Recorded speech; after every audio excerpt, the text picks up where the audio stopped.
Anastasia's search for her companions. First Chronicle 1.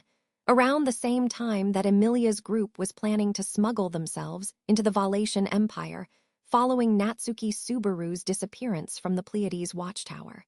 Anastasia, yep, looks quite nice. As expected, a handsome man's a handsome man no matter what he wears, that's for darn sure. Julius, it is an honor to receive your praise. Seeing Julius's sharp kimono-clad figure in front of her, Anastasia joined her hands before her chest, and she became convinced that her own selection had not been mistaken. His knight's uniform also suited Julius, but with his looks, the shades of a kimono gave him a little more freedom to play around. The coloring and patterns of kimonos were much more flashy than the general clothing of the kingdom of Lugunica, and if the wearer's radiance did not lose out, then the overall sense of glamour would be multiplied. She praised herself for drawing out the maximum quality from the talented individual known as Julius Juculius. Anastasia, if I'm being honest, it would have been better if we could have prepared a special order kimono to precisely fit Julius instead of a ready-made one, but we ain't got the time, so that's too bad. Julius, there is no need to be so concerned, as this kimono fits my body well enough. At least it poses no hindrance to my movement. I am surprised. Anastasia, Julius. This is my first time wearing this kind of Waso-style clothing, but it has far more functionality than one would presume based on its exterior appearance. Just like with anything, there is so much one cannot know until it is experienced firsthand. Anastasia, foo-foo, the most important thing's that you're pleased with it. I ain't really able to tell the difference, but it seems to have a surprisingly good reputation among people who move a lot while fightin'. One of the famous people in the Empire also supposedly likes Waso. Anastasia nodded at Julius as he moved his arms to get a feel for the kimono he was wearing. Waso was one part of the Wafu culture that was unique to the Kararagi city-states, and it was very familiar to Anastasia, who was born in Kararagi. Recently, seldom had she wore a kimono, but that was just because she had been trying to assert the impression that, as a royal selection candidate, she wanted to familiarize herself with the customs of the kingdom of Lugunica.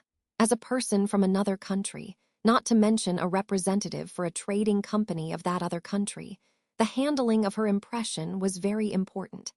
And that was the same as how Julius was now wearing a kimono like this. Stranger, oh, almost didn't recognize you, Julius. I guess a handsome man's a handsome man no matter what he wears. Then, after he had finished changing, Ricardo examined his face inside the shop and gave a big hearty laugh with his mouth. Julius widened his eyes at Ricardo's compliment, and Anastasia placed her hand on her forehead. At the reaction of the pair, Ricardo tilted his head with a what? Stranger. It is nothing, Ricardo. Those were just the exact same words of praise that Anna gave to Julius. It seems like Anna got embarrassed by that. Ricardo. Come on now, don't you worry about such minor things. Me and the young miss have known each other since she was a tiny lass. Stranger. I also think that way. This is what makes a maiden's heart so complicated. Anastasia. Hey, don't say things like that on your own. Geez, since when did you go and become a spokesperson for my heart? Rebuking Ricardo and the one who took advantage of Anastasia's silence to talk about this, and that on their own, Anastasia hit the base of her neck. The fox scarf that her hand touched was Echidna, who had been Anastasia's partner for many years. For a long time, Echidna's existence had been hidden, even from Ricardo. But ever since the incident at the Watergate City, the circumstances were revealed, and Echidna had been getting on well with Ricardo and the others. Echidna, well, from my perspective it was just that I had no opportunities to converse, so it has been a one-sided fellowship for 10 years now. On the other hand, I think the adaptability of Ricardo and the others ought to be commended. Ricardo. I was real darn surprised about that, but as Echidna says, I wouldn't find it too strange if the young miss is still hidden, a thing or two from us. Is that huge handbag gonna start speakin' as well? Anastasia. It won't. Well, I wouldn't really mind if it did, though. Responding so to that good relationship between Echidna and Ricardo, deep down it was something that relieved Anastasia. Even though Ricardo spoke in that manner, secrets were things that could easily become causes for misfortune.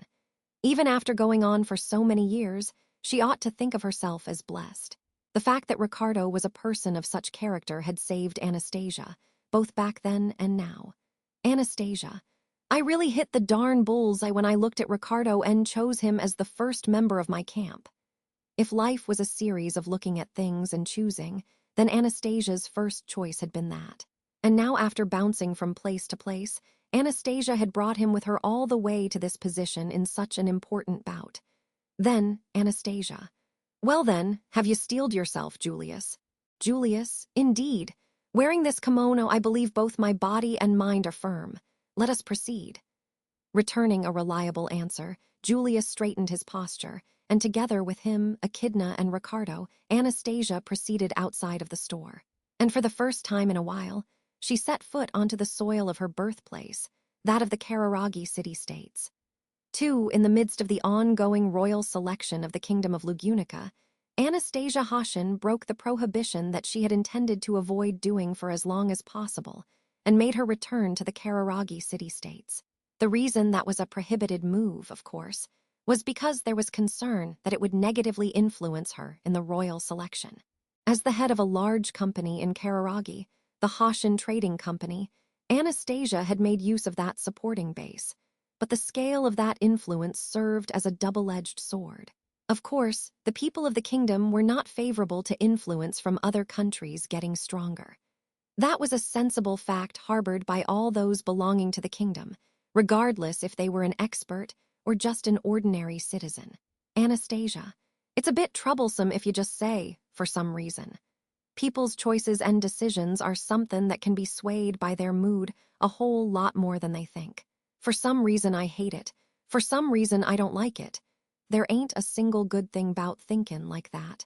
If it was concerning likes and dislikes that had reasons behind them, then it would be easy to take measures to compensate.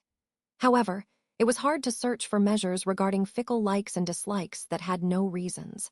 Therefore, there was also the fear that they would be easily overlooked. Hence, Anastasia had taken various measures to ensure that these, for some reason, did not damage her.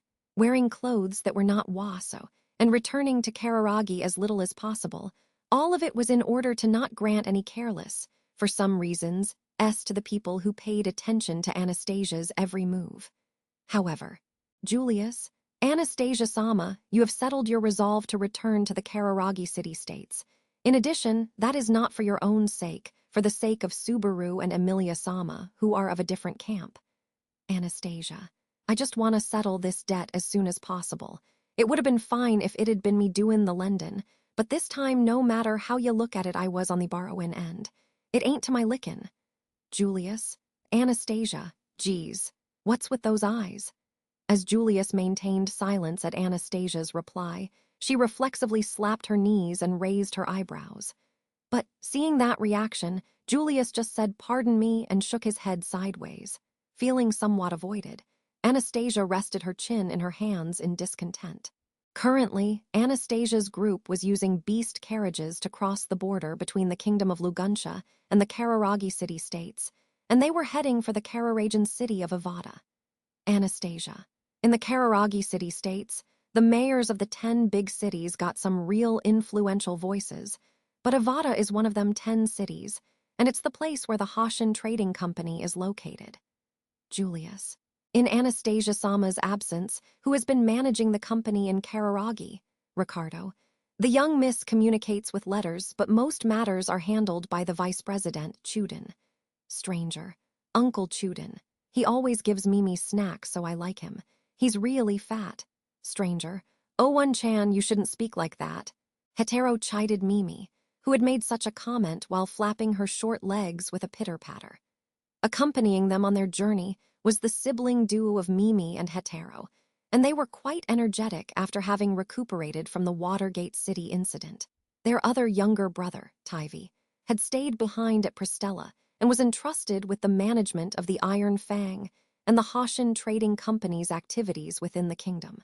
That also included looking after Julius's sleeping younger brother, Joshua. Julius.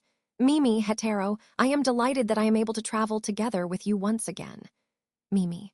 Oh, then that's really good. But Mimi's real sorry that we don't remember. Hetero.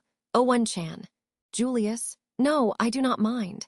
Mimi, that attitude of yours is very comforting to me. Julius, who had entrusted the younger brother of the two with taking care of his own younger brother, now laughed at Mimi's candid words. Suffering harm due to the authority of gluttony, Julius's name had been forgotten by everyone around him. The memories she had made together with him that spanned longer than 1 year were no longer present, and for Anastasia, that was an extreme failure. However, on the other hand, the relationship between them did not completely collapse with that, and she could believe so since Julius still stayed by her side through the Watergate City and the Pleiades watchtower. For that reason, even though it would not be able to fully compensate, Anastasia, in order to find Natsuki-kun and Rem, I have to use all the cards available in my hand. Echidna. Right, I will say this now, but that plan of Emilia-kun and the others to smuggle themselves in from Lugunica, it's, Anastasia. Even if you didn't say, I'd understand. Emilia-san ain't good at lying, so you're saying it ain't suited to her. Echidna. After all, she is far too honest. As Echidna was choosing her words, Anastasia understood what she was trying to say and nodded. Emilia's group was searching for the disappeared Subaru and Rem's whereabouts from a different angle to Anastasia's group. She had heard that they were planning on crossing over to the Empire from the commercial city, but it was a plan that went hand in hand with hardship. Worst-case scenario, the identity of Emilia's group would be revealed and they would be deported, and it was quite likely that they would need to give up on entering the Empire. By some chance, she may try to break through with sheer force and things would escalate to becoming an international problem, but the people around her would probably stop her before that could happen. Anastasia. But in that case, it had become real difficult for Emilia-san and the others to search for Natsuki-kun. That's why, Echidna, Honor is acting as an alternative. You are quite engrossed in this. Anastasia. What? Are you trying to say that I'm mistaken on something? Echidna. No, it is simply this is a first, so it also feels rather fresh for me. As Echidna tickled her nape while stirring about, Anastasia pouted her lips. The first, she had pointed out, was probably referring to the motivations for Anastasia's actions. Anastasia also had self-awareness that she was acting for a reason uncharacteristic of herself. It was the exact same reason why Julius had laughed at her earlier. Anastasia. It ain't a lie that there's a debt involved. But supposing that there had not been one, Anastasia would have needed to be more careful when deciding on this matter. Because she was aware of that, Anastasia was unable to respond to Echidna and Julius's somewhat lukewarm gazes with her usually sharp tongue. 3. The line of beast carriages arrived at the third city of Kararagi, Ivata, as planned. Here, the plan for Anastasia's group had been to converge with the Hoshin Trading Company, having sent a letter in advance, and make arrangements to head towards the Valatian Empire, and then cross the border. However, Chuden, the Timin, was just awful, President. Traffic to and from the Empire has just been completely restricted in terms of both people and goods. Even I've got my hands up with no clue as to what to do. Then, greeting Anastasia and the others as they converged in Ivata, Chuden raised both of his hands. The giant, middle-aged man with a big belly, flabby chin, and dressed in a costume that made lavish use of cloth, got right into the heart of the main topic in his greeting for their first reunion in quite a long while. The speed of that conversation was certainly that of a merchant. It was probably a relic from before the Chuden Trading Company had had its name changed to the Hoshin Trading Company, and he had been the president. Anastasia. Prepare exactly what is wanted for the person who wants it. Even though you used to be that kind of person, have you forgotten how to do business in the time you were bloating yourself and getting fat? Chuden, you sure say some harsh things. Just who do ya think drilled the fundamentals of business into ya? Even if I've handed over the seat of president, my thinkin's still a long ways away from getting rusty. Anastasia. If that's so, then what's the meaning of this? Shaking his head, the saggy flesh of his cheeks and chin shook all together. Gazing over him, Anastasia stared at Chuden with an impatient feeling. If that were true, he would have quickly made the preparations for crossing the border, and it would have been the point where she would have wanted Julius to reevaluate them with an as expected of the Hoshin Trading Company. The fact that there was a setback was not amusing to Anastasia in the slightest. However, Chuden's following words were even less desirable. Chuden, it seems that the current restriction wasn't just from the imperial side, but the city-states also agreed to it. Anastasia. The Kararagi side did as well. Something so rare pretty much never happens. Frowning at Chuden's words, Anastasia pondered. Then, standing by Anastasia's side, Julius called out to her saying, Anastasia-sama, Julius. This is a difficult situation, but is this something rare? I often hear that the Empire bans traffic with the kingdom and the city-states. Anastasia. Demands from there are frequent, but fundamentally it's fixed that the Empire just asserts something on its own, and the city-states grumble about the heavy losses, but this time they agreed. Julius. In other words, Anastasia, Kararaga's League of Cities is at work. Hearing Anastasia's answer, the gravity of the matter was conveyed to Julius. The Kararagi city-states were made up of multiple cities, and their League of Cities was a congress made up of the mayors of 10 cities, an organization that possessed the right to decide on the management of the city-states. The fact that they had placed a ban on traffic between Kararagi and Wallachia meant Chuden. If we ignore the official notice, even the Hoshin Trading Company will likely mercilessly have its business permit revoked. Even if not on a large scale, the company has already shown its readiness to move, so you ain't gonna be able to talk your way outer it by saying something like, I don't know nothing 'bout Wallachia. Anastasia. To think that showin', the true strength of the Hoshin Trading Company would backfire like this. As her fingers trembled, Anastasia was irritated by the abhorrent judgment of the League of Cities. Julius. So there is nothing we can do, Anastasia. Don't be saying such stupid things. I ain't gonna back down here. However, while making an unpleasant face, Anastasia roused her spirits upon hearing Julius's question. That instant, she saw Julius's lips loosen and felt like she was either being tested or guided.